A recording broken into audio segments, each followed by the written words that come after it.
नमस्कार, आप देख रहे हैं डीए न्यूज प्लस का खास कार्यक्रम चर्चा है और बहुत सारी चर्चाएं लेकर हाजिर हूं मैं शकील साजिद। देश के निवेश बाजार में अब बड़ा बदलाव।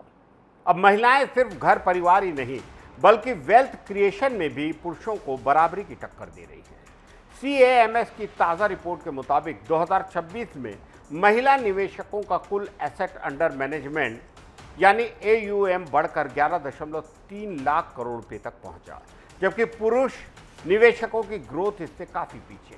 कुल 41.5 करोड़ निवेशकों में महिलाओं की हिस्सेदारी सिर्फ 32%, लेकिन वे कुल निवेश का 37% हिस्सा संभाल रही हैं। रिपोर्ट है कि महिलाएं अब पारंपरिक निवेश जैसे सोना और फिक्स डिपॉजिट से आगे निकलकर शेयर बाजार और खासतौर पर म्यूचुअल फंड में तेजी से निवेश कर रही हैं। कुल महिला निवेशों का 82% हिस्सा इक्विटी और हाइब्रिड स्कीम में है, जबकि डेट में सिर्फ 9% निवेश। बड़ी बात यह है कि महिलाओं में निवेश को लेकर अनुशासन भी तेजी से बढ़ा। करीब 58% महिलाएं एसआईपी के जरिए नियमित निवेश कर रही हैं। वित्त वर्ष 2026 में ही महिलाओं ने 1.05 करोड़ नए सिप रजिस्ट्रेशन कराए। ग्रामीण और छोटे शहर इस बदलाव का हिस्सा बन रहे हैं।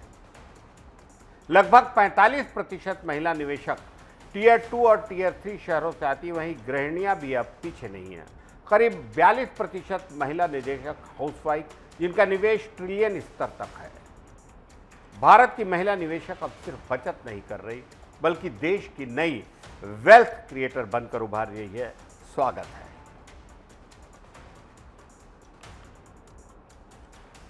छत्तीसगढ़ के महासमुंद और रायपुर इलाके से एक बड़ी अहम खबर सामने आई है, जिसे देश के भविष्य के खजाने के रूप में देखा जा रहा है। धरती के नीचे मिले दुर्लभ खनिजों के विशाल भंडार ने पूरे देश प्रदेश में नई उम्मीदें जगा दी है। महासमुंद जिले के भालूकाना इलाके में निकेल, कॉपर और प्लेटिनम ग्रुप एलिमेंट्स यानी पीजीए के बड़े भंडार के संकेत मिले हैं। शुरुआती ड्रिलिंग में करीब 1200 मीटर तक की खुदाई की गई है, जिसमें 60 मीटर से अधिक चौड़े क्षेत्र में खनिज परतों की मौजूदगी सामने आई है। जानकारी के हिसाब से इस ब्लॉक में खोज और ड्रिलिंग का काम बेंगलुरु की एक प्रतिष्ठित कंपनी से किया जा रहा है। शुरुआती वैज्ञानिक रिपोर्ट्स बेहद उत्साहजनक है, जिससे इस क्षेत्र को देश की पहली संयुक्त निकेल कॉपर पीजी खदान बनने की संभावना मजबूत हो गई है। विशेषज्ञों का मानना है कि अगर आगे की जांच में यह भंडार पूरी तरह से प्रमाणित होता है तो यह खोज भारत के खनिज क्षेत्र में एक ऐतिहासिक बदलाव ला सकती है। खासकर इलेक्ट्रिक वाहन, बैटरी, सोलर टेक्नोलॉजी और डिफेंस सेक्टर में इन धातुओं की खनिजों की भारी मांग है। इस खोज से छत्तीसगढ़ में औद्योगिक निवेश बढ़ने की उम्मीद है। साथ ही हजारों प्रत्यक्ष और अप्रत्यक्ष रोजगार के अवसर भी पैदा हो सकते हैं। सरकार ने पहले ही इस परियोजना के लिए कंपोजिट लाइसेंस जारी कर दिया था। अगर यह अनुमान सही है तो महासमुंद न सिर्फ छत्तीसगढ़ बल्कि भारत को वैश्विक खनिज मानचित्र पर एक नई पहचान दिलाएगा। ये खोज आने वाले वक्त में देश की आर्थिक और रणनीतिक ताकत का बड़ा आधार बन सकती है, क्योंकि पीजीए नाम की एक खनिज बेहद दुर्लभ और बेहद मूल्यवान है हर तरह की आर्थिक और रणनीतिक जितनी भी सिस्टम है उनके लिए।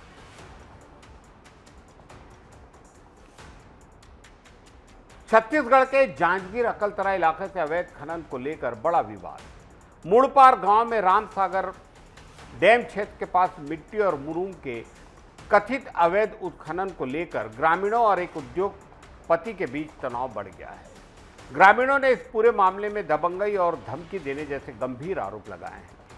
जानकारी के मुताबिक मुड़पार गांव के रामसागर डैम क्षेत्र में देर रात पोकलेन मशीन और हाईवा की मदद से बड़े पैमाने पर मिट्टी और मुरूम की खुदाई की जा रही थी।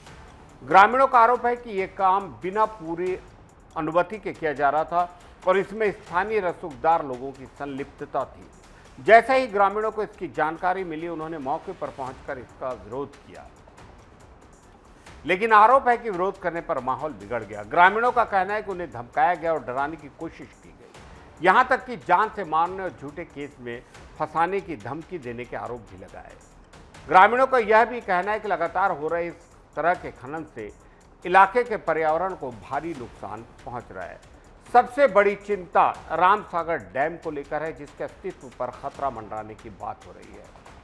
ग्रामीणों ने प्रशासन से तत्काल कार्रवाई की मांग की है। मामले के बाद आक्रोशित ग्रामीणों ने कलेक्टर कार्यालय पहुंचकर लिखित शिकायत दी। उन्होंने पूरे मामले की उच्च स्तरीय जांच की मांग की और दोषियों पर सख्त कार्रवाई की अपील की। वहीं इस पूरे मामले में उद्योगपति अमर सुल्तानिया जो कि शामिल हैं, उन्होंने आरोपों को पूरी तरह खारिज किया। उनका कहना है कि कुछ कार्यों के लिए तालाब गहरीकरण की अनुमति दी गई थी और ग्रामीणों के आरोप गलतफहमी पर आधारित है। उन्होंने कहा कि उनके कर्मचारियों के साथ भी अभद्र व्यवहार किया गया है। इस पूरे विवाद ने प्रशासन के सामने कई सवाल खड़े किए हैं। क्या खनन नियमों के तहत हो रहा था या फिर नियमों की अनदेखी की गई, और अगर आरोप सही हैं तो कार्रवाई किस पर होगी? फिलहाल मामला जांच के दायरे में है।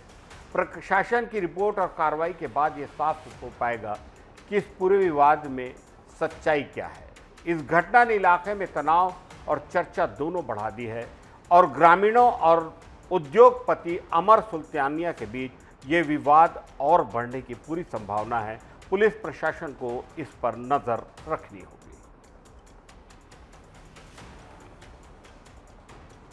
सोना चांदी के बाजार से बड़ी खबर। लगातार उतार चढ़ाव के बाद आज दोनों की कीमतों में गिरावट दर्ज हुई। जहां सोना सस्ता हुआ, वहीं चांदी में भारी गिरावट देखने को मिली, जिससे निवेशकों में हलचल बढ़ गई है। India Boolean and jewellers association के मुताबिक 1 किलो चांदी की कीमत में आज 3,761 रुपये गिरावट आई, जिसके बाद चांदी करीब 2.65 लाख रुपए प्रति किलो पर पहुंच गई है। वहीं 10 ग्राम 24 कैरेट सोना भी 1116 रुपये सस्ता होकर करीब 1.58 लाख रुपए के आसपास कारोबार कर रहा है। अगर पिछला रिकॉर्ड देखें तो 29 जनवरी को सोना अपने ऑल टाइम हाई 1.76 लाख पर था। वहीं चांदी 3.86 लाख रुपए प्रति किलो के रिकॉर्ड स्तर तक गई, लेकिन इसके बाद से लगातार मुनाफा वसूली और वैश्विक दबाव के चलते कीमतों में गिरावट देखने को मिल रही है। जानकारों के अनुसार सोना अपने हाई से अब तक लगभग 18,000 रुपये तक सस्ता हो गया है। वहीं चांदी में गिरावट और भी ज़्यादा तेज।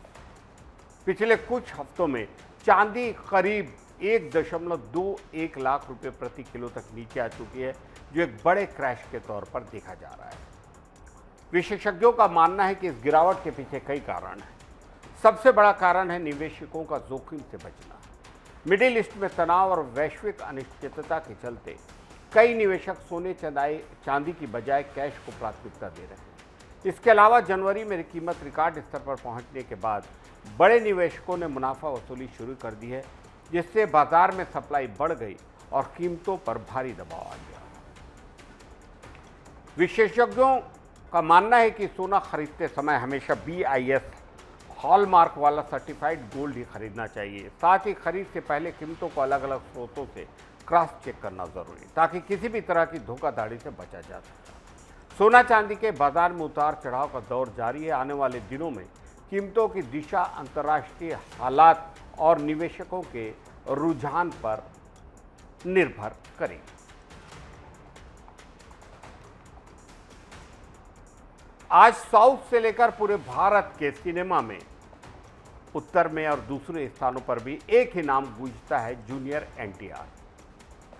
टॉलीवुड के सुपरस्टार ने अपनी दमदार एक्टिंग, स्क्रीन प्रेजेंस और मेहनत से खुद को पैन इंडिया आइकन बना लिया है और आज 43 साल के हो गए हैं जूनियर NTR। उनके जन्मदिन पर जिंदगी के कुछ ऐसे किस्से। जूनियर NTR, जिनका पूरा नाम नंदमुरी तारक रामाराव जूनियर है, सिर्फ एक अभिनेता नहीं बल्कि एक फिल्मी और राजनीतिक विरासत के वारिस हैं।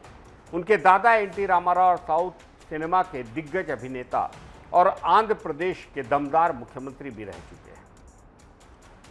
हैं। इसी विरासत में NTR को बचपन से ही सुर्खियों में ला दिया।